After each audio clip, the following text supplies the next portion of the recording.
just for the first time, this is Global Minds for Ukraine, which is a series of public lectures and conversations with world-leading intellectuals and scholars. This project was initiated by the Kyiv School of Economics amidst the war. My name is Timothy Brik. I'm assistant professor and rector of Kyiv School of Economics, and I'm broadcasting from Kyiv, Ukraine. And the main idea of these panels is to invite scholars, philosophers, intellectuals, and to discuss important ideas from their field, but also in the context of what is happening now in Ukraine, and to show some solidarity with Ukrainian scholars and students, but also to raise awareness about Ukraine in the world globally. And today we have an exceptional guest, Andres Rodriguez Posse. He's professor of economic geography at London School of Economics. He's an expert in regional science. He has received multiple awards in this field. He serves as editor to peer review academic journals like Economic Geography and the Journal of Geographical Systems. He is also a regular consultant to international institutions that care about development like OECD or World Bank or the International Labour Organizations and others. Today Ukraine is suffering from a lot of territorial losses, infrastructural losses, but also millions of Ukrainians are displaced. So obviously we have an issue of new types of inequalities in terms of shelters, labor, and migration. And I think, just to unpack all that, it's how to think about these issues and how can we conceptualize them and what kind of solutions can be possible.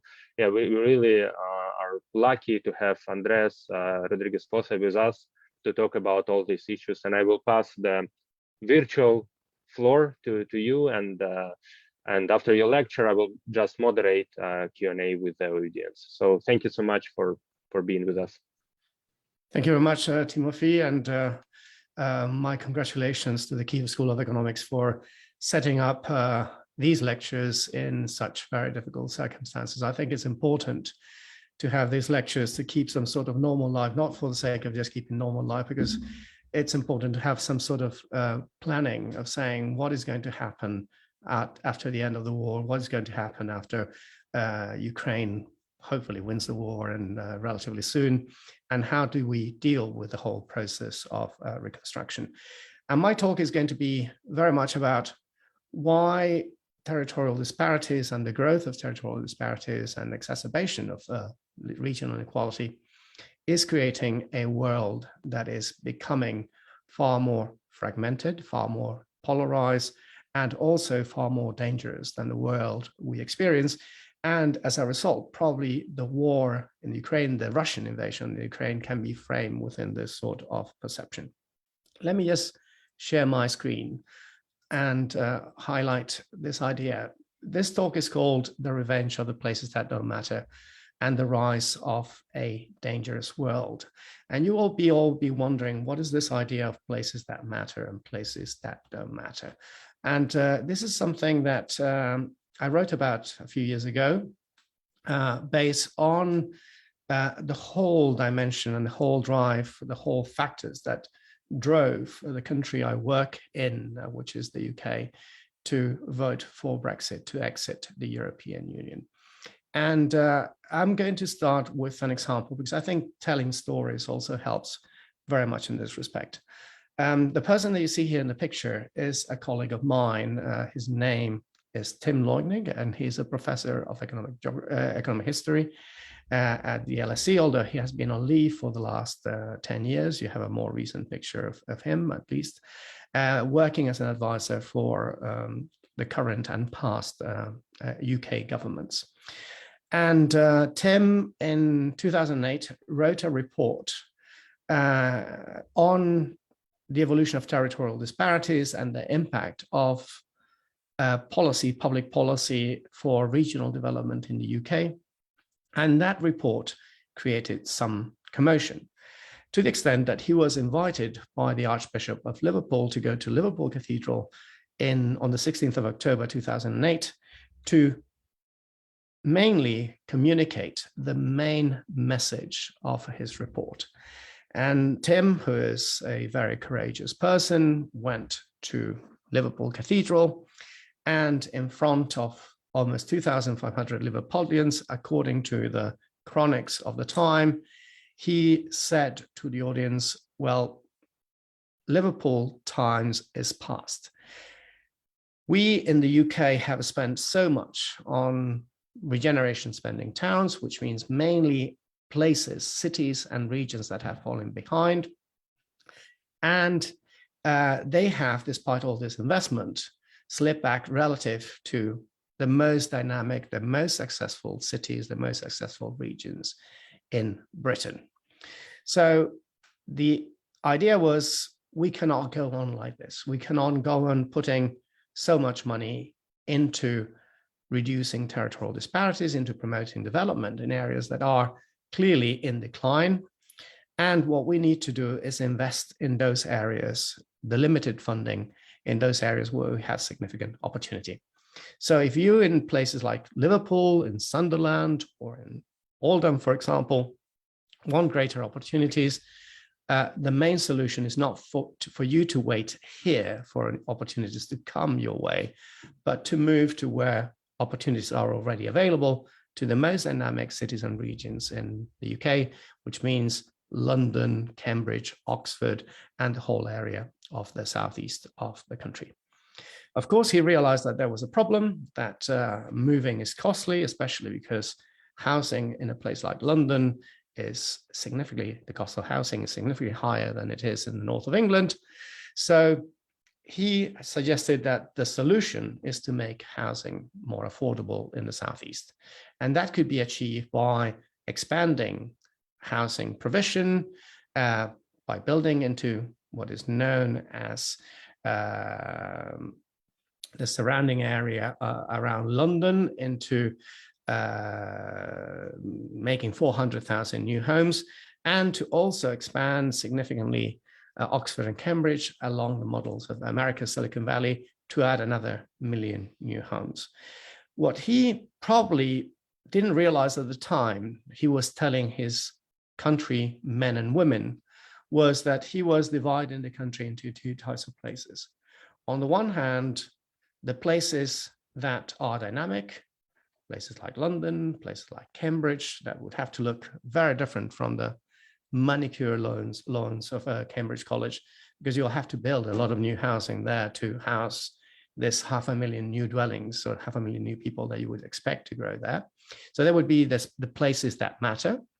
And the rest of the country, so places like Middlesbrough, places like Oldham, places like Sheffield, that were once the hosts of the Industrial Revolution, that were the industrial powerhouses of the UK at the beginning of the 20th century, and that today matter less. They actually do not matter. That the solution is to move from these places to more dynamic places, to places where there was opportunity.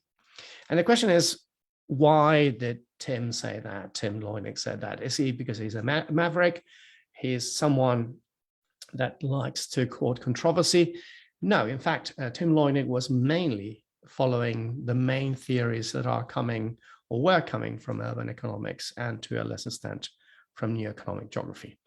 And this is something that is clear in Ed Glaser's seminal book, The Triumph of the City, in which he clearly argues, and you have to go beyond, you have to just look, even looking at the subtitle, you get the gist of it, that the greatest invention of mankind, which is cities, makes us far richer, far smarter, greener, healthier, and happier. So the idea is put a big city in your life, and you can probably solve most of the problems that we face.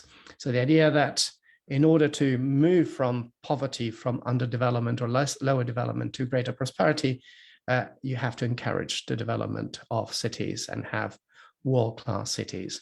And that is mainly achieved by fueling things like agglomeration and density. So the bigger the city, the better, the denser the city, the better. And that can be achieved by reducing transport costs. And this is something that has been enshrined into policy. In the World Development Report by the World Bank 2009, it was clearly stated that no country has grown to high income without a vibrant city. The rush to cities in developing countries seems chaotic, but it is necessary, and it seems unprecedented, but it has happened before. So if we were to apply, and I put Kyiv here, this to Ukraine, the idea is that in order for the whole country to thrive, it's probably to have a city that can compete at the world level, that has got the significant size, the critical mass like Kyiv, and that would create economies of scale, economies of agglomeration. It would create greater economic dynamism that then will diffuse to the rest of the Ukraine. But the problem of this sort of policies that have been implemented, the problem of this sort of discourse is that this is something that to a certain extent was happening and is creating significant imbalances. The main consequence is a growing territorial divide. And this is a very simple map of the then European Union, including the UK that has now left. And it has a two-color coding. It has in dark green what I consider overperforming regions. And what is an overperforming region? The definition is very simple. An overperforming region is one that over the last quarter of a century has performed better or higher than the average in terms of GDP per head than the national average. And an underperforming region is any region that in the same quarter of a century has performed below the national average in terms of GDP per head. I would like you to zoom into the case of France. This is France before the 2016 territorial reform, which at the time had 22 regions. If you hadn't seen this and I had asked how many regions in France have grown above the national average, what you would have seen is many of you would have said that it's probably, if there are 22 regions, half is 11, you could have said 11. If you imagine that there's concentration, perhaps you would have said 8 or 9. I don't think that anyone would have said 1, which is the only one that grew above the national average, which is the region of Paris, also known as the Ile-de-France. All the others, some faster but some lower, they have grown below the national average. And the problem is that this huge level of polarization in France is not the exception, it tends to be the rule, because it is repeated in countries like Portugal, in the Nordic countries, for example, in Greece over here, in most of Central and Eastern European countries such as Bulgaria, Romania, to a lesser extent Hungary, Slovakia, the Czech Republic, the Baltics, for example. It also appears in Belgium, in Ireland, I think I mentioned the Nordics before, and also in the case of the UK, where it's mainly concentrated in the south, with the exception of Aberdeenshire, which is oil, and let's say the more prosperous suburbs of places like Liverpool and Manchester, which is Cheshire.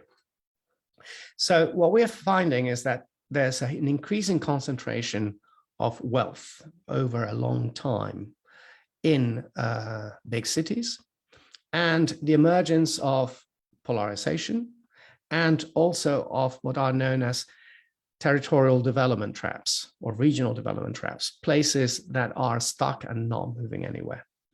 The other sort of situation is what I would describe as the Italian model, in which a country that has not grown for the last 30 years, you find that any growth is concentrated in those parts of the country that were already at the beginning of the period, this is 1990, the beginning of the period, above the national average, and the places in the country that were poor have grown below the average. And this Italian sort of system has also been reproduced in countries like Spain, or in Austria, or in Germany, or in the Netherlands, or in Poland. So as a whole, we have a system that has developed a significant territorial polarization over time. And the Ukraine has been no exception. If we take a look at the situation, and I'm using work by Miknenko here with colleagues or on his own, and this is a map of annual growth of GDP between 1999 and 2007, in which you have the circles that represent the size of the region in terms of GDP, and the color that represents the average annual growth. And you can see that growth, by and large, was concentrated in already the biggest region, which was the region of Kyiv. And that the Ukraine, in this respect, was not different from what we saw elsewhere in terms of territorial polarization. That there's one region, which is the region of Kyiv, and this is for a longer period, 1999 until 2013, until the forceful annexation by Russia of Crimea and parts of the Donbass. And what we see here is that the only real region surging ahead is Kyiv, whereas many other parts of the rest of the country were either losing ground, falling behind, with very few actually catching up. So increasing territorial polarization in a country that was already highly polarized. And when you have territorial polarization, you end up normally with a reaction. And the reaction does not happen overnight. It's not that it happens if you don't grow for a year or if you don't grow for 5 years. But when you are for a significant amount of time growing below the average, when you are stagnating, when you are in a development trap, which means that your productivity, your employment, and your economic growth is not going anywhere, or in many cases going in reverse, you end up with a reaction at the ballot box. And this reaction actually came and became very evident the day of the Brexit vote in the UK. That's when at least many parts of the world realized that this polarization started to matter, in which in a country like the UK, with the exception of Scotland, it was mainly the big cities, especially the most prosperous cities or biggest cities, the biggest city, London, the most prosperous, most dynamic city, Cambridge in this case, that voted to remain in the European Union.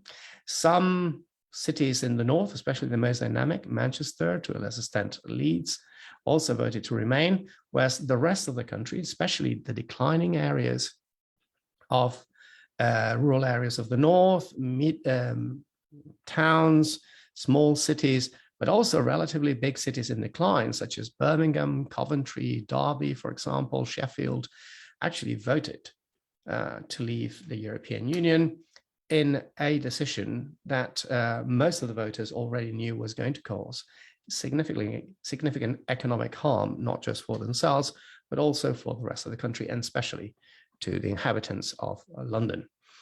The biggest jump, or the biggest change, was the election of Donald Trump, a complete outsider that was not even a member of the Republican Party, that actually was sometimes a Democrat, then had been member in the past, but partially of the Republican Party, with a clear populist rhetoric that actually swung the votes in this arch that you see over here, going all the way from Maine through Pennsylvania, Ohio, Indiana, all the way to Wisconsin and Minnesota, managing to win the states of Pennsylvania, Ohio, Michigan, and Wisconsin, that were the states that gave him the US presidency. And this is something that, after that, there has been a flood. And this sort of election of candidates that are populist, that represent parties that have become anti-system and illiberal parties, very often parties that propose or end up delivering a democratic evolution, has been the norm. We have the fact that although in the 2020 election, Donald Trump did not become re-elected, and we have Joe Biden as president in the US, his performance in 2020 was actually better than what it was in 2016. We have seen the recent elections in France, presidential elections, in which you see the share of the vote here in this changing map of Marine Le Pen in 2017 and 2022, And you can see the progress of Marine Le Pen precisely in those areas that have been told that there's no future, in small towns, in rural areas, in declining cities and regions of the northeast of France or the south of France. So in fact, Marine Le Pen won in regions as important as the Hauts-de-France, for example, where Lille is over here, or also in the Provence-Alpes-Côte d'Azur over here, where you have the capital of Marseille.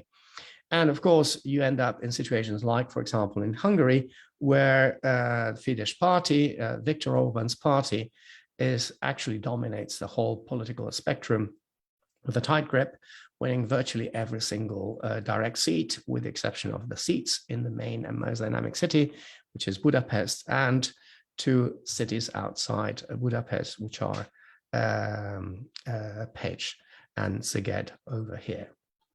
So this is something that is widespread. And this is one dimension of this populism in the European Union, which is the vote for parties that strongly support Euroscepticism. This is for extreme parties. And this is the situation as it was, extreme Eurosceptic parties, the situation as it was in 2018, in which everything that you have in purple is vote for this type of Eurosceptic parties that exceeds the average of the European Union, which is 13.4%. And I just want you to take a look at the situation as it was, and this is for national elections in the UK and how it led us to Brexit. And then I would like you to compare it with parts of the north of France, the south of France, where the vote is for the National Front, and now the Rassemblement National, or the north of Italy, where the vote was for the Lega, the south of Austria, East Germany, many parts of Denmark, Sweden, Finland, Hungary, or the Czech Republic, to highlight that this is a widespread problem. And this is votes for parties that are extremely opposed to European integration. So either parties that want to dismantle the European Union or want to get rid of the euro. If we add parties that are moderately opposed to European integration, what we find is that the average doubles. It goes from 13.4 to 26.7.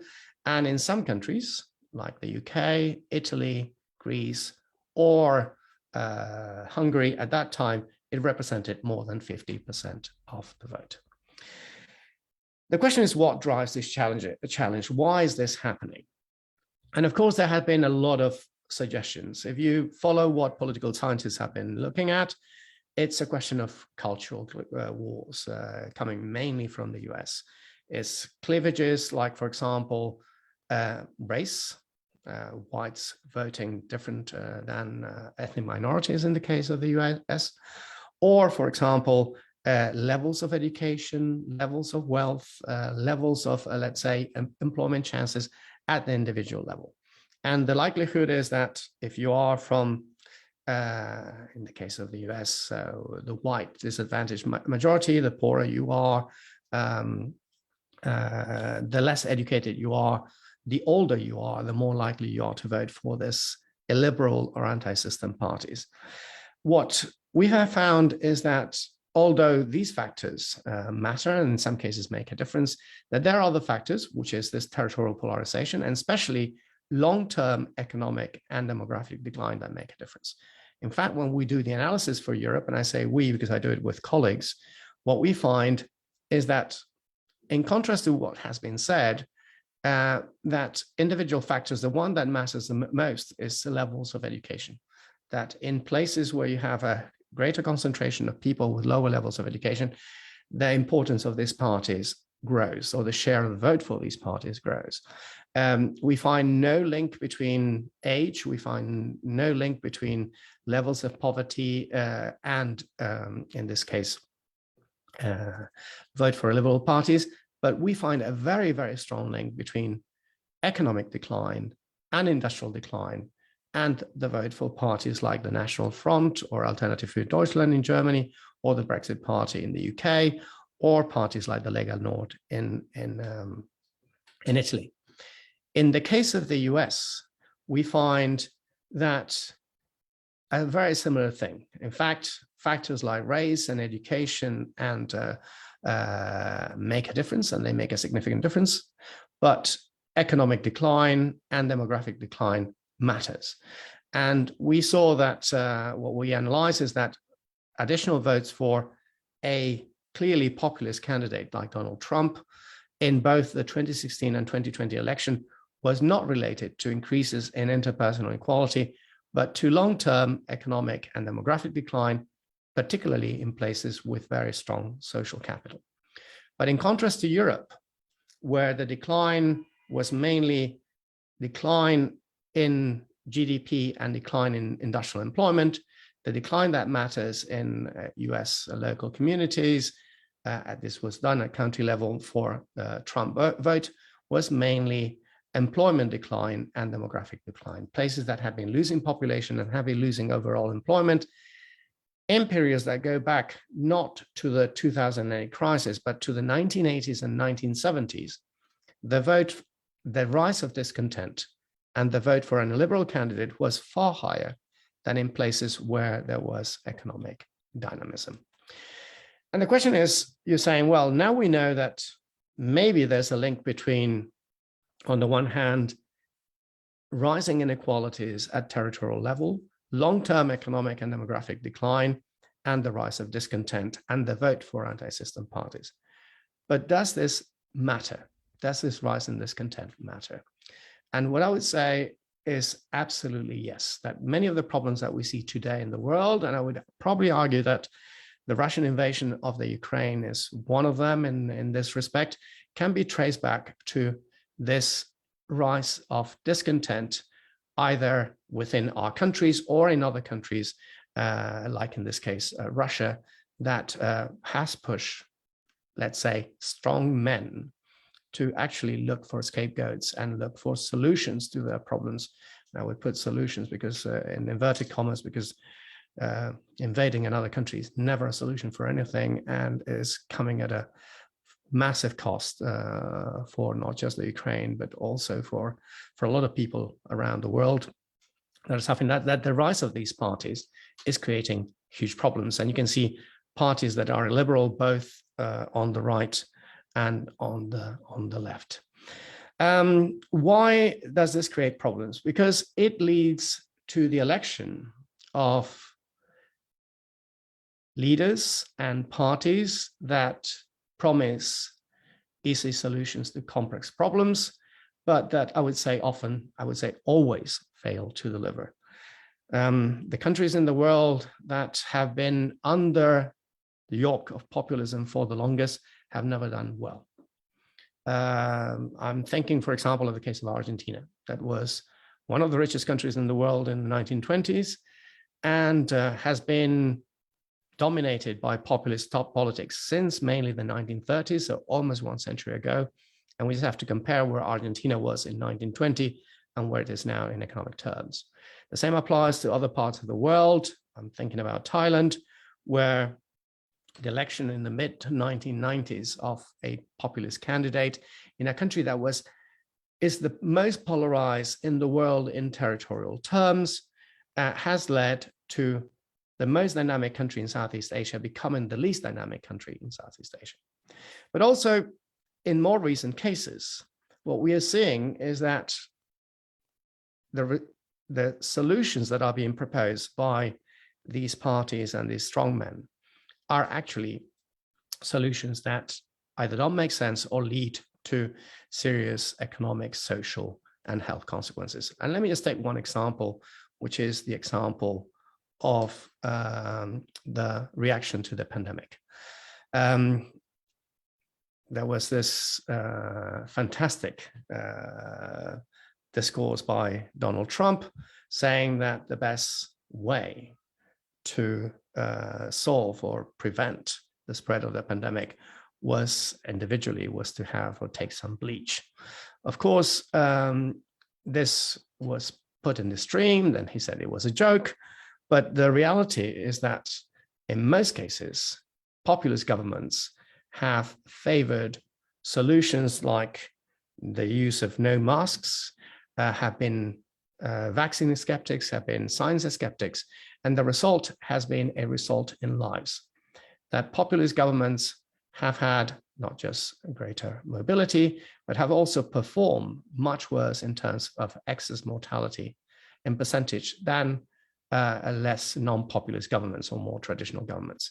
And the difference is significant. If you take a look at this graph over here, you can see that in terms of non-populist governments, the excess mortality of the pandemic in the year 2020 was just 8%, whereas for populist governments, it was 18%. And this rise of the strongman, which is epitomized by this very nice book that just came out by Gideon Rachman of the AFT, of the Age of the Strongman, is creating significant problems within the borders of where these people are elected and then take power, but also outside the borders. Why? Because strong men, and I'm saying strong men because at the moment we just have strong men, we don't have strong women, so no, none of these dictators, if you want to push, use that word, is a woman. They thrive on creating conflict, first to access power, but also to hide their internal failures. And there's a trinity of factors in which they find the enemy or the scapegoat. First, they have this active discourse against the elites that are loosely defined, because the elites is everyone that doesn't belong to their group. The second is scapegoating minorities and foreigners. So the idea that we are under threat of an invasion, in the case of the US, by Mexicans or by people that think in a different way. And the one that applies most to the situation in Ukraine, to the invasion by Russia, is the idea that in order to try to keep the hold into power, especially when the internal situation starts to deteriorate, either because economically the system no longer works, or because the democratic involution is leading to the uprising and the discontent within their countries, they need to find external enemies, which are often feigned or manufactured. They need to find an external enemy, which in the case of Trump was the whole idea of trying to find, let's say, for example, a trade war with China. In the case of, for example, the Philippines with Duterte, the main enemy was drug trafficking and drug addicts.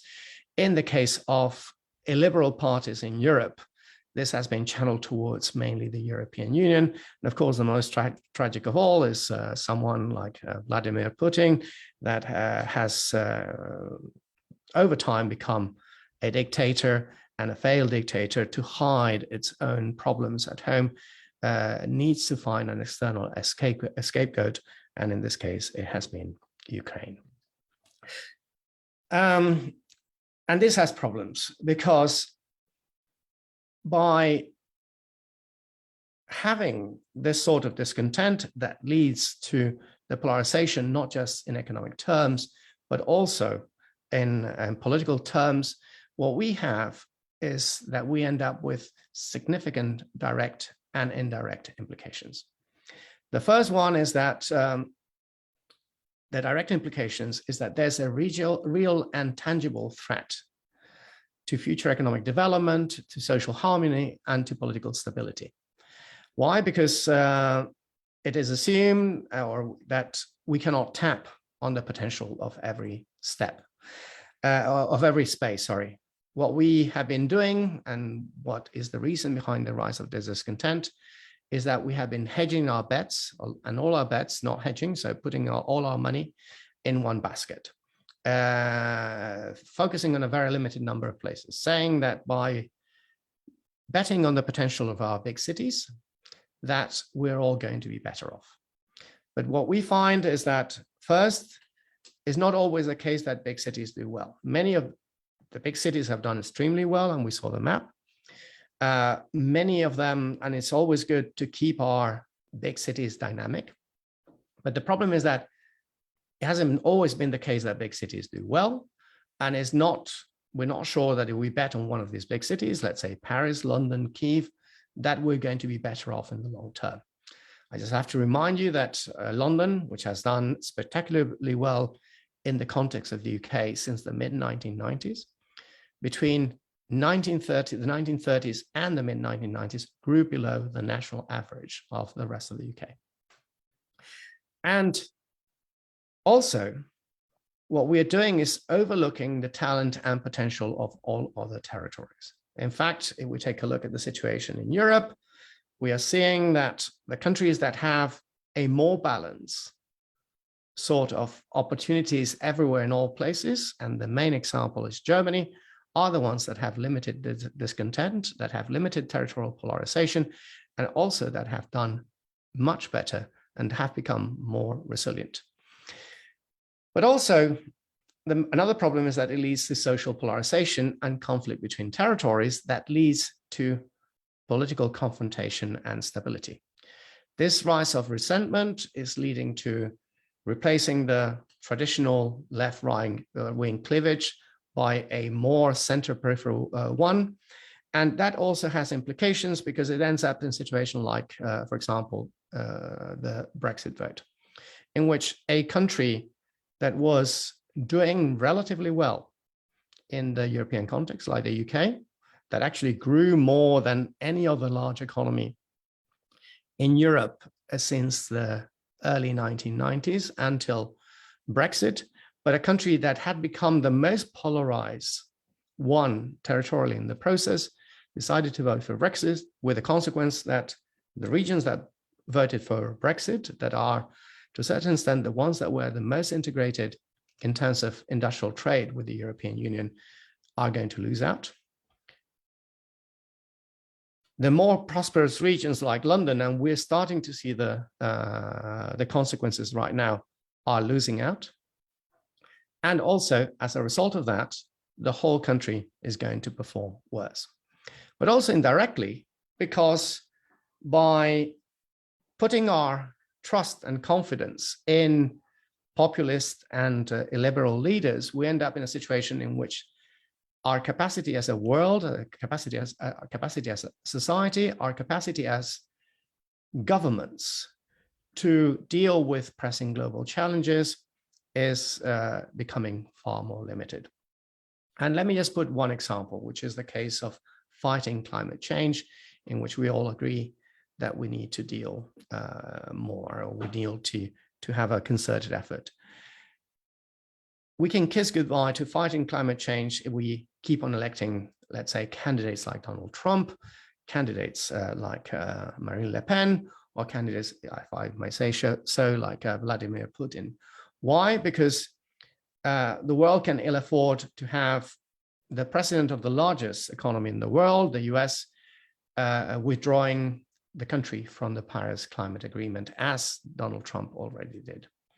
Or we can ill afford as a world and as a global society to elect a French president that is strongly skeptic of climate change and also has in her program a moratorium on wind energy and the construction of new wind turbines. So what can we conclude from this sort of rise of discontent linked to territorial disparities? Well, the first one is that we probably all got it wrong, that all researchers and social scientists looking at it didn't expect that this was going to happen. We thought that, or the dominant belief was mainly that cities were going to be the main engines of growth, and that growth was going to spread out in different ways to all territories. We were told that if cities grew, from urban economics, that's what we were told, that we were going to have some negative externalities, that there was going to be land rents, higher prices, housing prices, for example, high congestion, higher pollution, that perhaps there was going to be a rise in interpersonal inequality. But although, yes, these are happening, there has been a rise in interpersonal inequality, there's been more congestion, more pollution, higher land rents and higher cost of housing. In the big cities, the poor have not yet rebelled. The people that are suffering these consequences are not the ones that are voting against the system. You take a look at the Trump or the Brexit votes in places like Philadelphia, the richest of the rich, which are the very affluent suburbs of Western Philadelphia, and the poorest of the poor in the United States, which are the ghettos of North Philadelphia, where you have mainly Black population. They voted together first for Hillary Clinton and then for Joe Biden. The ones that has been the game changer so far has been this territorial polarization and territorial inequality. The falling of territories into development traps, implying no growth, no prospects, long periods of low or negative growth, industrial and agricultural decline, brain drain, and being told that there's no hope. This has led to geographies of discontent that are at the root of a world that has become far more extreme, far more politically polarized, and far more dangerous than before. Hence, we have a territorial problem. And fixing this long-term territorial problem, I would say, is essential. Because at the moment, what we are doing is, or we have been doing across the world, is either focusing at national level on the most dynamic cities. So the policies that came and that my colleague Tim Leugnig actually promoted when he went to Liverpool, and I mentioned at the beginning, or we have focus, for example, in the European Union, on the less developed regions. We have not focused on the dynamics of it, on places that have stagnated for a long time, that have become much less relevant than they once were, and that as a result of that are seeking revenge. So we need intervention to fix this so-called policies or places that don't matter, because now we know that they matter and they matter a lot. We need to have policies that actually address this decline, that are tap into their potential that was mobilized before, and that make them dynamic again. And how does this apply, or what are the implications for the Ukraine? Of course, now you're in the midst of an invasion that is having a massive cost, not just in physical infrastructure, but also in lives. So it's you are becoming the admiration of the world.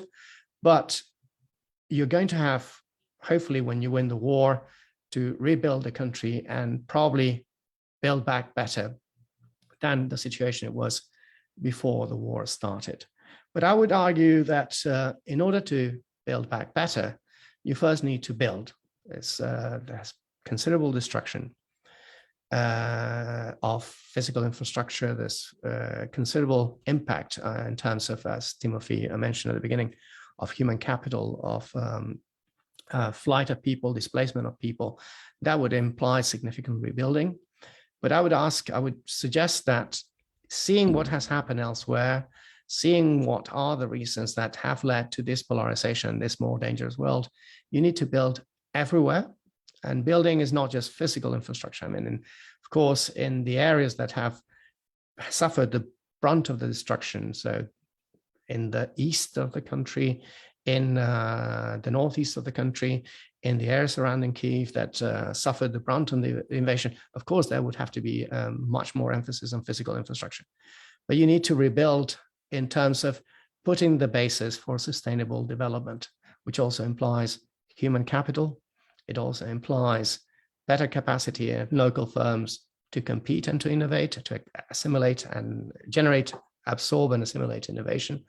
It also implies building better institutions everywhere to make sure that you create a far more solid and resilient economy across the whole country, with the idea of maximizing every single thread of potential, which is a lot, every single thread of talent that you've shown to the world that you have across the Ukraine. And this is wherever it is found across the whole country, whether it is in Crimea or in the Donbass or in the west of the country in Lviv or in, let's say, in Kryvyi Rog, for example. And this is not just a question of fairness. It's the idea that it will become an economic necessity, because you will need to tap into every untapped potential that you had in Ukraine, that you have in Ukraine, and that needs to be mobilized in order to unleash the full economic potential of the country. And it's also a matter of post-war political survival. It's to build a far more dynamic and also a far more resilient and economically cohesive country than the situation you had before the war. And why is this focus on post-war? I think that you have your priorities right at the moment. You should focus on winning the war. That's the absolute priority right now. But you also have to keep an eye open in what happens after the war, because now Ukraine is admired everywhere. We all have seen, and with tremendous admiration, the grit, the resilience, the strength, the power of the Ukrainian people in the face of what I would say is the most tremendous adversity. But there will be significant risks that would come after the war, mainly because, as we have seen from past experiences in post-war countries, in post-war reconstruction processes, in order to try to maximize every thread of potential of the country, you need to avoid fragmentation and to keep the cohesiveness and sense of purpose that you have shown at the moment. The war, I would say, would not end the day you defeat the Russian troops and the Russian troops leave every single territory, every single Ukrainian land. The war will continue because then you'll have to keep that spirit to actually build far better and build back far better than what it was before. And this will require strong leadership, which I would say is not just leadership at the very top, but leadership by every citizen at every level of society and government, building capacity and strengthening societal and government institutions throughout. You have shown that you have the capacity, you have shown that you have the grit to do it. And I hope that in this situation, you'll have also the capacity to deliver a far stronger, far more economically and viable and resilient Ukraine after the end of this terrible war. Thank you very much. Thank you very much for this fantastic lecture. You know, my background is in sociology, so I always enjoy these broad discussions where you can connect all these different social processes, and by studying regions, you can actually show how different processes are connected. You show that inequalities are connected with the growth of populism, and how attitudes and leadership of people can influence economic growth, and how everything is connected. I think this is fascinating, and I hope that our audience also enjoyed that, and also it was very enlightening. So I will moderate the Q&A session. So please post your questions on Facebook comments, but also here in the Zoom. And just to warm up and to give people some space to post their questions, I can ask my own questions. And I think I was very much intrigued by your final comments about leadership and this necessity to build a better Ukraine, and the tools that we can use to do that. And the question is, in a way, in some sort of a counterintuitive way, you started your presentation with the issue of populism, and populists are often seen as strong leaders. Yeah, so these people who sell themselves as strong leaders, they come from non-mainstream parties. They look as strong candidates who can solve complicated questions. But then, as you also mentioned, they become unreliable leaders. So I guess my question is how to find this fine line between a real leader and a populist, and are there any devices or tools for people to recognize who is leader, who is not leader, and how to elect better leaders so they can so they can build better societies. Okay, when I talk about leaders, I don't talk about political leaders, and you've shown already in Ukraine that you have the right type of political leaders. I talk about leadership coming from every single individual of society, which is building a very strong civil society. A civil society that would create and help create the checks and balances that in a process of reconstruction would be needed. Because hopefully, when you have to start to reconstruct, you will need a lot of, not hopefully, you will receive a lot of funds, and hopefully coming from the rest of the world or coming from everywhere to help reconstruct a country that deserves significant attention and reconstruction. But with a lot of money that has to be spent very, very quickly, also the potential for fragmentation, the potential for, let's say, elite capture of rents, the potential for insider groups of getting or trying to maximize the benefits in their own interests and not in the interests of the collective, the whole of the population, always emerges. And this is what we are seeing again and again and again in places of post-conflict, whether it is post-war reconstruction or post-earthquake reconstruction or post-major tragedy, independent of the level of development. So what you need is a strong civil society. Mm-hmm. And you need to keep the sort of involvement by the whole of the country that you have now and keep on using it in order to make sure that you create every single Ukrainian becomes a leader. And within that, you'll have that the right type of leadership would emerge from within the country. But just developing civil society is going to allow to create the right institutions to make sure that you make the most of the reconstruction effort.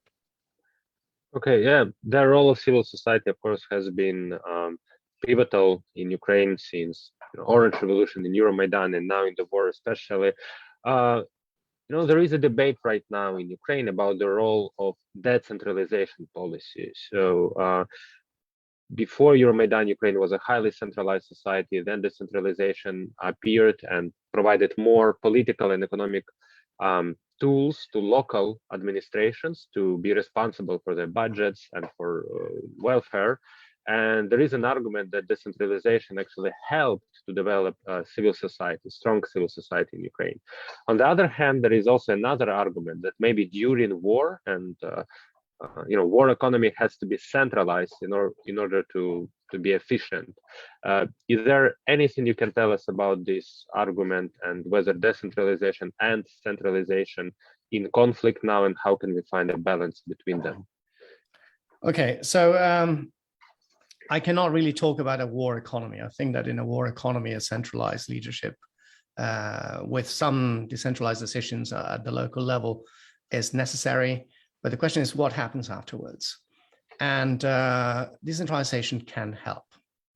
But of course, you have to be very careful, because for every sort of argument that decentralization leads to better economic outcomes, you have the counter argument that says that decentralization might actually undermine collective growth. It might, so places that have got greater capacity might end up doing better.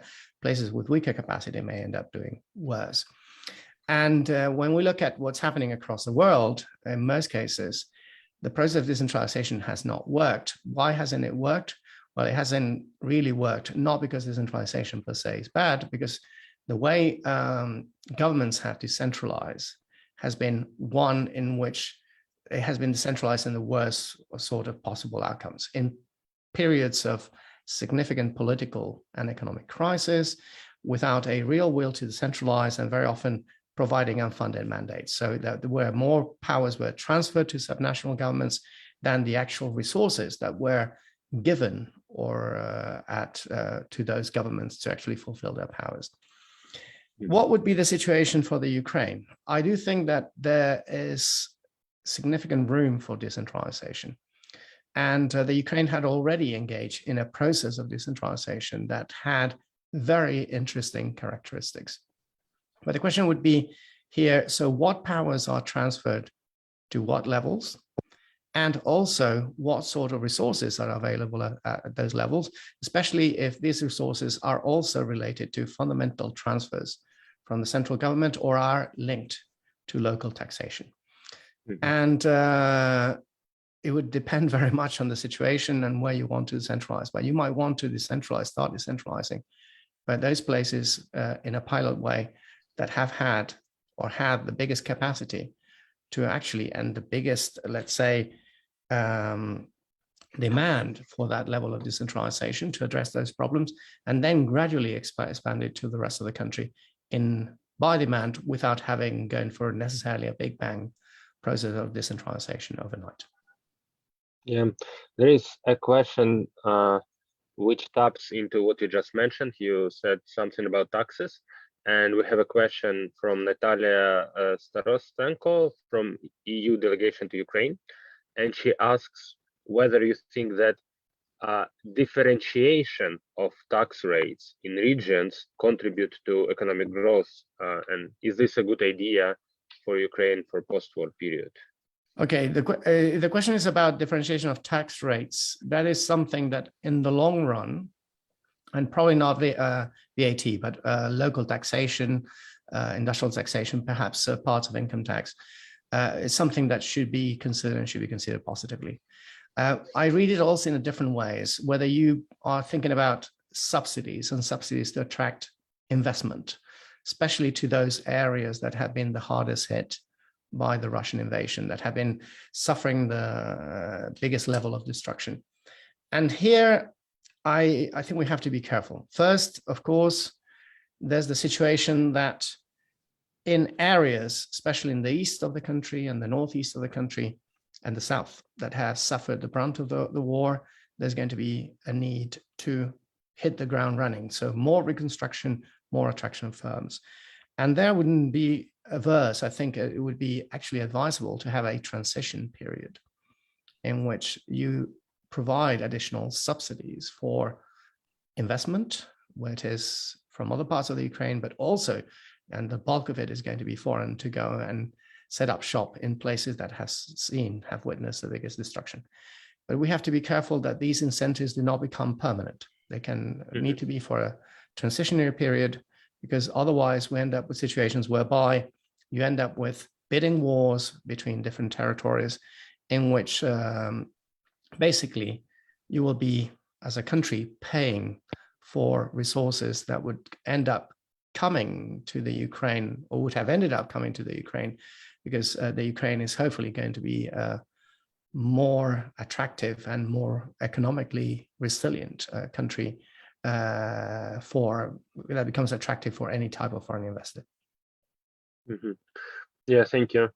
And there is another question from the audience, Elena Kazmina. She's asking, intriguingly, she differentiates rebuilding of Ukraine and modernization of Ukraine. And she asks whether you believe in some sort of a Marshall Plan for modernization of Ukraine right now. Can it be done? And what should be the strategy to implement this sort of a Marshall Plan in Ukraine? Well, that's what I mentioned. I think that's Ukraine is going to need a Marshall Plan, an even bigger thing than a Marshall Plan. And this is something that should be on top of the agenda of most governments across the world, especially on the governments of the European Union and the US government, the governments of the developed world in this respect. And the question is, what is this Marshall Plan? Is it to build a Ukraine as it was before, or to build a new Ukraine? And I think you're already building a new Ukraine. The Ukraine that we have seen, and you probably have noticed, after the invasion is a completely different Ukraine in many ways. You said that the seeds were planted at Maidan, Timothy, and you're probably right, but it's a different Ukraine than the one most people across the world and probably many Ukrainians had in mind. And this is, in all this destruction, in all these problems, this is something that can represent, despite the tragic circumstances, an opportunity. And the idea is not to build back the same, but as I said, build back better, but not with an empty slogan. It's saying, where are the opportunities? How can we create a cohesive Ukraine in which we can actually mobilize the whole potential, whether it is in Lviv, in Kiev, in Sumy, or in Sevastopol? Mm-hmm. Yeah, there is, well, I mean, officially we're running out of time. We promised you 60 minutes, but if you still have... I can stay as long as you want if you're happy to stay. The questions are, coming, and I think the audience is very active. So if you allow me, I will ask a few more. So there is an intriguing question in the chat. It is about the connection of underperforming regions and direct invasion of Russian Federation. So is there any correlation, or is there something that you can tell us from your scientific research? Is there any connection between sort of economic factors in the regions and the possibility of invasion? Well, the first one is, I'm going to say plainly that the invasion is probably mainly, among other factors, but the result of a collapsing in the long run Russian economy. That the system that had been developed over the last 20 years, the 20 years that Putin had been in power, has been a system that has been highly reliant on natural resources, and that has failed to create a modern and dynamic economy in the case of Russia. So the system wasn't sustainable. And when the system starts to become unsustainable, strong men look for scapegoats. They look for external enemies, and unfortunately for you, the external enemy has been Ukraine in this respect. So a sort of inviability of the Russian system was also, it's probably the main cause. But the situation in Ukraine was also one that is probably created some sort of narrative that has served Putin to justify the invasion for domestic consumption, in which you had a situation in Ukraine in which over the last 20 years, according to the data that we have, most of the growth has been concentrated in Kyiv. The western part of Ukraine has done relatively well, whereas the eastern regions, not just the Donbass, but southern regions have done much worse, which unfortunately also coincides with areas where a significant part of the population living there, the Ukrainian population living there, spoke Russian as a mother tongue. So that has created a narrative, or helped create a narrative that would have justified for internal consumption the invasion of the Ukraine to Russian citizens as a potential liberation of other Russian citizens that had been behind. So you need, I mean, I don't think that's the main cause. The main cause is probably the unviability of the Russian system. But I think for many of the reasons that I mentioned before, that the levels of polarization that we've seen within the Ukraine that were significant before the war, the potential that all areas in the Ukraine have, that there's a need to tap on that potential to avoid this polarization, first for the best in the best interest of Ukraine in the future, but also to avoid the sort of, let's say, political problems that the country experienced in the past.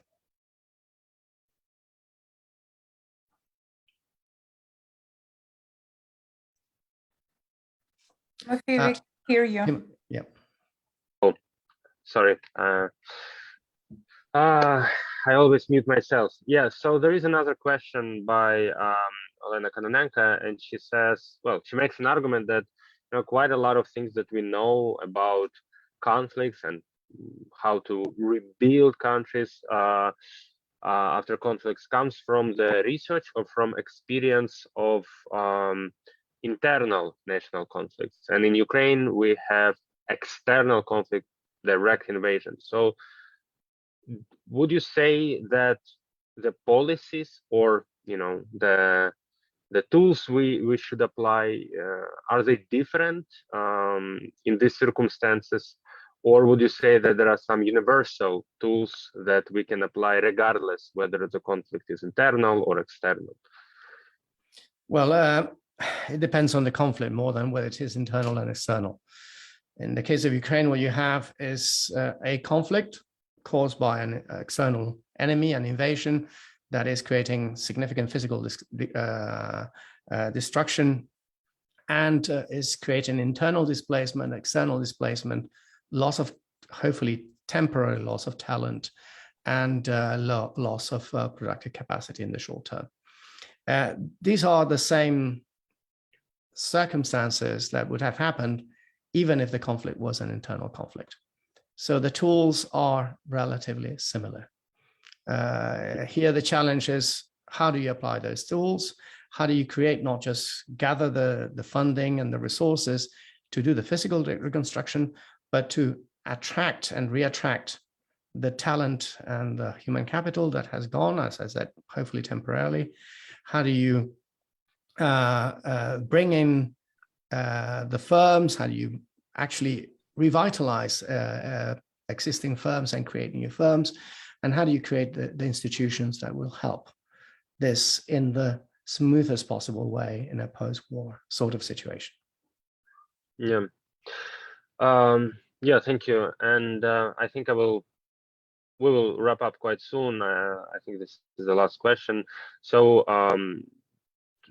one of the members of the audience, Yaroslav Helik, he actually calls on some inconsistency in your theory, in your presentation, and he wants to know more about Italy, because he said that more developed North votes for Eurosceptics, while less developed South does not vote for Eurosceptics. And it seems to be an anomaly for your theory. And can you comment on that? And is there any research in this field? Thank you very much for the question. It's not an anomaly. It's part of the theory. The theory is not about levels of wealth. The theory is about dynamism and transformation over time. And when you look at the north and the south of Italy, of course, I put that the north of Italy is slightly more dynamic than the south of Italy. But in a country that for 30 years has had no growth, zero growth, and when you take a look at the north, any sort of dynamism is not concentrated in the richest regions in Lombardy, but out of the 11 regions in Lombardy, there's only one, which is the region of Milan, that has grown over that quarter of a century. So these people are still rich, but they are less rich than they once were. They're less rich than their parents, and they know that their children are going to have less opportunities than they had before. So in that situation, what they are saying is, we're not happy, so we're voting for someone who can solve the situation, some strong man, in this case, represented in the Lega by that would address that sort of situation. This is like a Greek tragedy. The people that never had anything are not the ones that are putting the system in jeopardy. The ones that take revenge are the ones that had something and have lost it or are losing it and want to keep it. And if you allow me to do this, probably a bit outside, when I put the map of growth in Ukraine done by Vladimir Krenko, it was clear that the biggest concentration of economic activity was in Kyiv, whereas the second biggest economic pole was in Donetsk. And yet, before the war, the biggest dynamism was in Kyiv, whereas Donetsk was a region that had significantly less dynamism than not just Kyiv, but most of the rest of the Ukraine. So that's a situation whereby you create significant discontent that might have created the seed for internal conflict that was in part preceded the situation we had in 2014, by no means the situation we have with the Russian invasion today. Yeah, thank you. Thank you for your answer. And well, I cannot ignore this question. I think this would be also an excellent question for your closing remarks, because it goes a bit to some more high level, moral, ethical dilemmas. One of the members of our audience, Julia Marco, she makes a point that maybe it's too early to discuss these issues of post-war development amidst the war. Yeah, so while the people are still fighting and there are still some casualties, and I know that right now there is a conference in London, I think in LSE, about there is a forum about how to rebuild Ukraine, for forum reconstruction of Ukraine. And we also have this conversation right now, talking about possibilities, talking about future, and what I mean, in my opinion, it's our mission as scholars and researchers, to think ahead about important issues and to propose solutions. But maybe you can, give your perspective on this and on this dilemma as your closing remarks today. No, many thanks to Julia for that question. And I completely agree with the idea that the absolute priority right now is on winning the war, fighting this war, trying to minimize the casualties and try to win it as soon as possible. But that doesn't prevent the idea that if you want to have a swift reconstruction, if you want to have a more prosperous Ukraine in the future, you need to start thinking about potential solutions and how to approach the needs that Ukraine is going to have in the future as soon as possible. And you need to plan well ahead, because then you'll be ready. If you want to minimize the whole process of post-war reconstruction, if you want to minimize the time that it would take, if you want to bring donors in line, etc., you have to have a plan.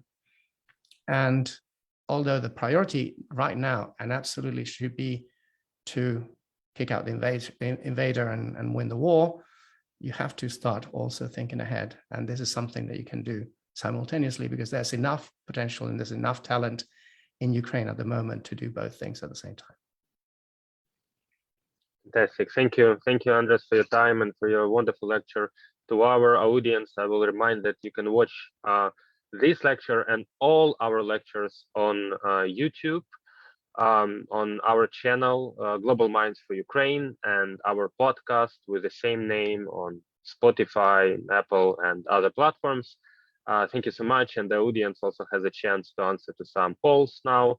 But I think this was a very good conversation. Andres, thank you so much. And I look forward to see you in Kiev, in Ukraine, very soon. Thank you very much for the invitation, and all the best for a very successful future. Thank you. Thank you so much. Thank you, everyone, for your time.